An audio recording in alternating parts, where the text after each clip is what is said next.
Aparentemente inmóviles, las plantas pueblan todos los rincones del planeta, con distintas formas y con distintas adaptaciones, las cuales les permiten maximizar los recursos de cada área.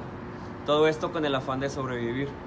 Un ejemplo de ello son las plantas trepadoras, ya que han desarrollado distintos métodos de estrategia para poder trepar.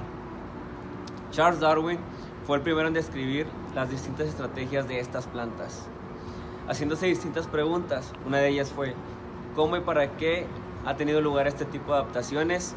Y primero, ¿a qué llamamos una planta trepadora? Por lo general, tratamos con plantas herbáceas perennes, plantas flexibles a las que les parece gusta seguir su propio camino, en buena medida, a este lugar donde no encuentran competidores por la luz. Muy buenas a todos. Algo muy interesante sobre las lianas es que les fascina estar encima sobre otros árboles. Esto se debe a que tienden a propiciarle menos esfuerzos al tallo, y esto ocasiona que el tallo tenga una menor estabilidad y por ende no pueda soportar el peso de la planta. Este esfuerzo prefiere dárselo a los brotes. Esto garantiza que los brotes puedan crecer en longitud.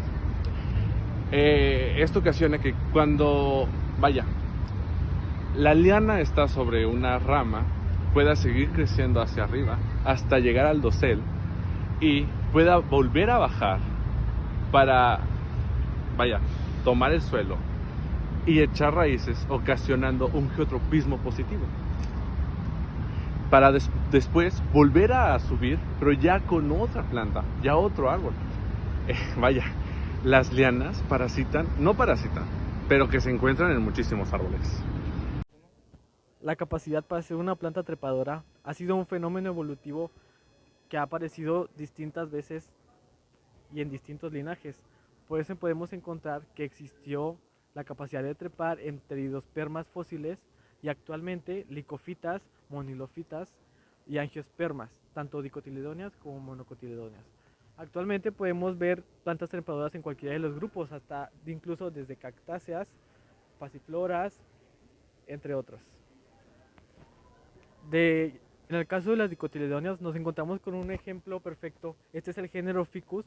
Podemos encontrar desde plantas leñosas hasta plantas como esta. Son muy versátiles a la hora de escoger sus hospederos. Este tipo de plantas ha tenido que desarrollar estrategias evolutivas como todas las especies que conocemos. Unas de ellas han sido modificar su cuerpo. Específicamente han desarrollado la formación de zarcillos, de espinas y de raíces adventicias. Y te podemos ver porque no todos los grupos de plantas tienen estas características tan evidentes. Muchas de las plantas sí tienen raíces adventicias, pero los zarcillos podría decir que son exclusivos para plantas trepadoras.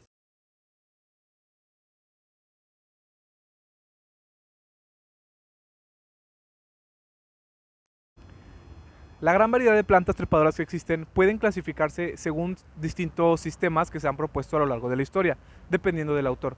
Para empezar, podemos clasificar a las plantas en general dependiendo de cómo obtienen su alimento, es decir, de su metabolismo.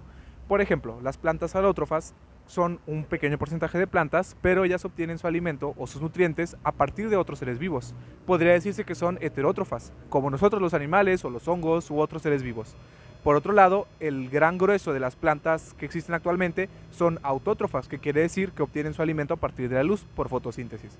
Dentro de las plantas autótrofas es donde encontramos a las plantas que se dividen según si tienen un soporte autónomo o si no lo tienen, es decir, si son autónomas o clinofitas. Dentro de las plantas que son autónomas, pues podemos encontrar una gran variedad, pero las que nos interesan son las clinófitas, que son las plantas que no tienen soporte autónomo. Dentro de ese grupo podemos encontrar las trepadoras, como las que tenemos aquí. Las plantas trepadoras pueden clasificarse a su vez dependiendo de si están sobre otras plantas naturalmente o si están sobre rocas. En este caso serían epífitas y epilíticas respectivamente. Otra clasificación importante que tiene que ver con otro autor habla de la distancia que hay en una planta desde el suelo hasta donde se encuentran las primeras yemas axilares o los primeros nudos del tallo. En este caso podemos encontrar 5 grupos de plantas. Dentro de las más importantes se encuentran las que son caméfitas o terófitas, que en este caso son plantas que tienen su tallo por encima de la tierra. Son las más importantes porque en esta clasificación las plantas trepadoras no se encuentran dentro de un mismo grupo, sino que se agrupan como plantas escandentes, ya sea dentro de diferentes grupos. ¿Por qué? Porque en este caso el autor dice que escandente pues es un sinónimo de trepador o una planta que crece encima de otras. Es por eso que se usa el término escandente dentro de los diferentes grupos que hay dependiendo de la altura de la planta.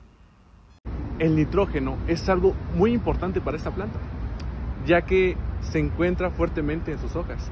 Esto ocasiona que tenga una gran soporte a las sequías o a temporadas de secas, ya que logra conservar una buena cantidad de agua. Algo muy interesante también es de que esto le ayuda a que en temporadas de secas pueda crecer hasta 8 veces más que sus hospederos.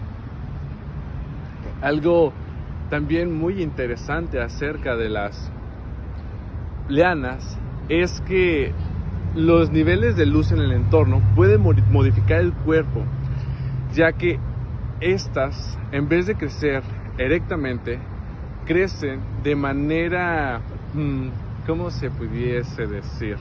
Trepadora, resaltando un par de tipos.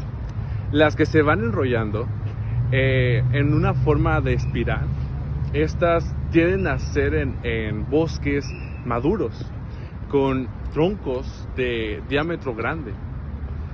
Y las otras, que son las trepadoras con ganchitos, por así decirlo, que tienden a salir en bosques de sucesión primaria o secundaria. Algo también a destacar es que las lianas son muy importantes para su ecosistema o para sus ecosistemas, ya que gracias a ellas puede que la tierra llegue a ser rica en nutrientes. Y con eso me despido. Una de las principales adaptaciones fisiológicas que tienen las plantas trepadoras en general, ya sean lianas o de otro tipo, es el xilema. Hay un sistema que se llama, un conjunto de características, más bien, que se llama sistema vascular lianescente. Este sistema vascular lianescente fue descrito por botánicos que en este caso se especializaron en estudiar la histología de las plantas vasculares, específicamente de las lianas que son de tipo trepador. Lo que podemos ver es que los xilemas, específicamente los vasos conductores, tienen un diámetro mucho mayor que de sus contrapartes no trepadoras. Por otro lado, también las plantas que son trepadoras, en particular las lianas, tienen mucha más cantidad de parénquima en el xilema. Y por otro lado, hay mucho tejido que es de tipo blando, por así decirlo, que bien puede ser ya sea parénquima o esclerénquima.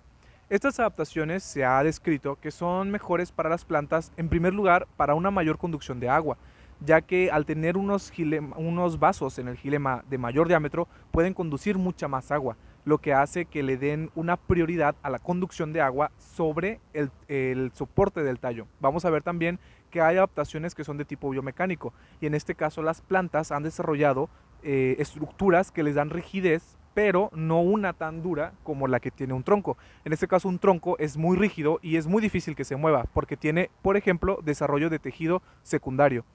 En el caso de las trepadoras no hay un tejido secundario que sea de lignina que pueda llamarse como de madera o de xilema secundario, lo que hace que sean más blandas y que puedan moverse un poco más. Bueno, este tipo de plantas son un elemento sobresaliente en selvas tropicales, gracias a su abundancia y a su diversidad, aunque están presentes en todo tipo de vegetación, incluidas las estepas desérticas. En las selvas, estas plantas tienen relevancia como elementos estructurales, ya que conectan con las copas de los árboles y conforman un estrato importante de biomasa. También sirven como elementos de refugio y como alimento para distintas especies de animales.